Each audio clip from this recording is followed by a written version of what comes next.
Good morning. Welcome to Emmanuel's Faculty and Staff Devotions.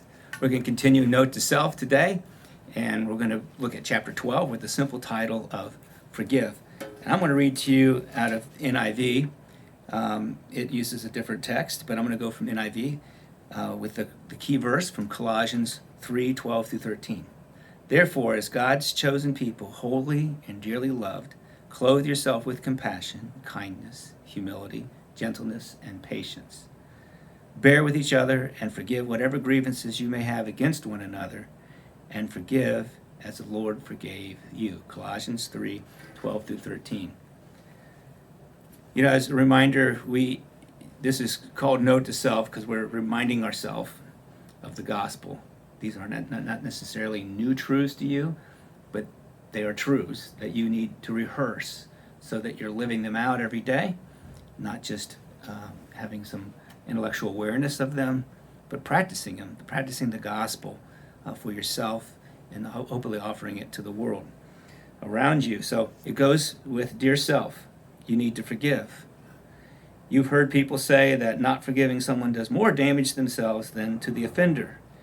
You believe this is probably true, but your need to forgive others goes beyond the good that you experience from the act. You need to forgive others because God in Jesus Christ has forgiven you. Your infinitely holy and just Maker has not held your sins against you, but instead has held them against his Son on the cross. Your faith rests squarely on this act of substitution. He goes on, and then I'll comment. Your refusal to forgive one who has sinned against you is a manifestation of hypocrisy, a telltale sign that either you have not experienced God's forgiving grace or that you take such grace for granted. That's a mouthful. Let me read it again. A telltale sign that either you have not experienced God's forgiving grace or that you take such grace for granted. Why do you withhold what has been given so freely to you? Have your offenders done worse than you? Are their crimes against you more severe than yours? Crimes against God and others?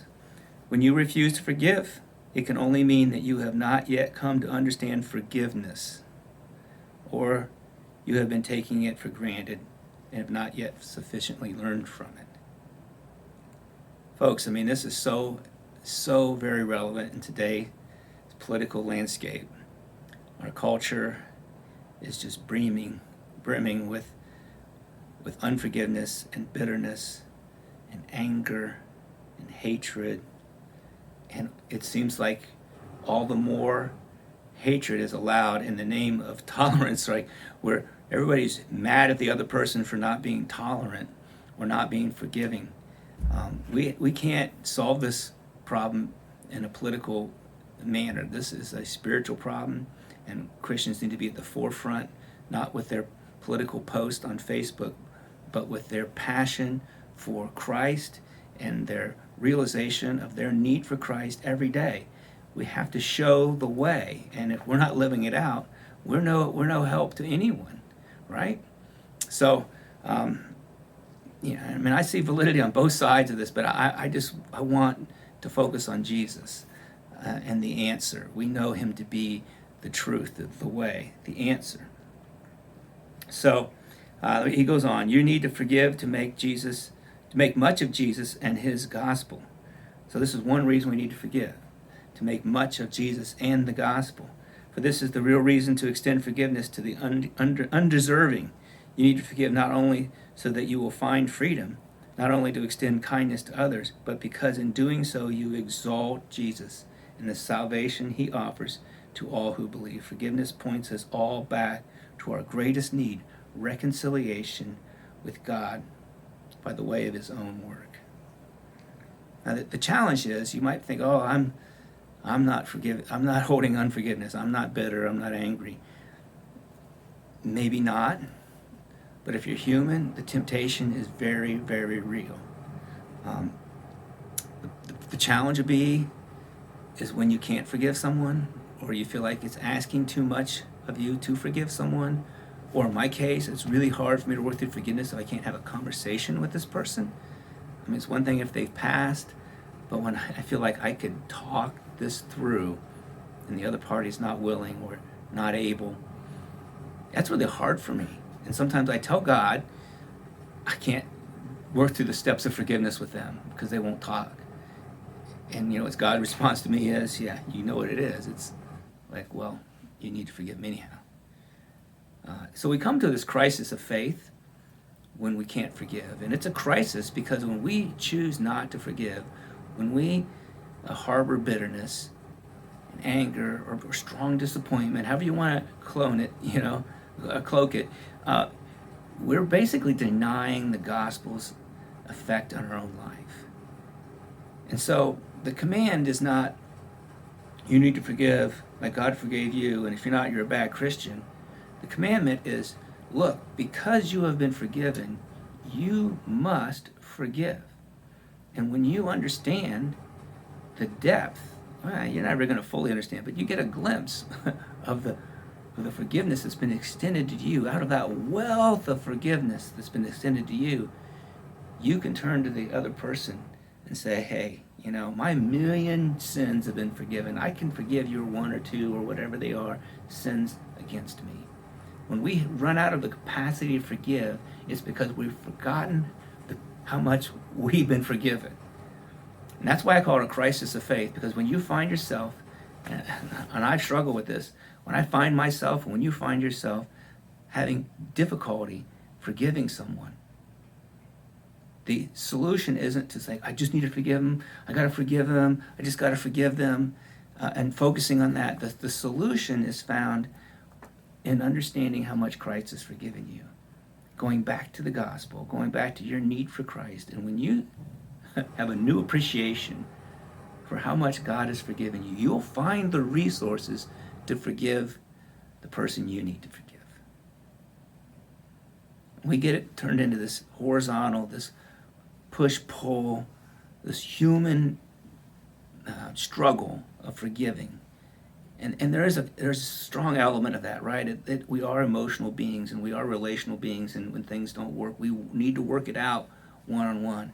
But the resource to manage that horizontal, that one-to-one relationship, is in your one-to-one relationship with God. And when it's healthy, you're very aware of how much God has forgiven you. And that's when you find the resources to forgive. So if you're struggling at all with disappointment, frustration, anger towards someone, unforgiveness towards someone, I challenge you to work that out. But I challenge you to start with having a new appreciation for your sinfulness, your sins that have been forgiven. And when you have nothing but praise for God for that, then go talk to the other person. You'll find the strength within you to say, hey, forgive me. I'm sorry. I mean, if they never return that, they never return that. But this uncommon love, that's the kind of incredible love that we can demonstrate to the world around us, which seems to be going haywire. There's like a compass finding its true north when we love so differently because of the capacity we have to do that. Not because we're good Christians and we're really disciplined. No, but because Jesus has loved us and we've realized it. And that love gives us the strength to love other people in ways the world around us goes, huh? What? I need to know more about that. And then we're contagious with the gospel. I have a couple questions for you below. I didn't finish reading everything in here, but I think you get the point. I want you to look at Colossians 3:12 and 13, and I have like three categories there that I see in this verse. There's clothing, there's bearing, and there's forgiving. So I expand a little bit on what I talk about. I want you to think about that, but I also want you to do three things that are not just with your mind. I want you to actually do some work.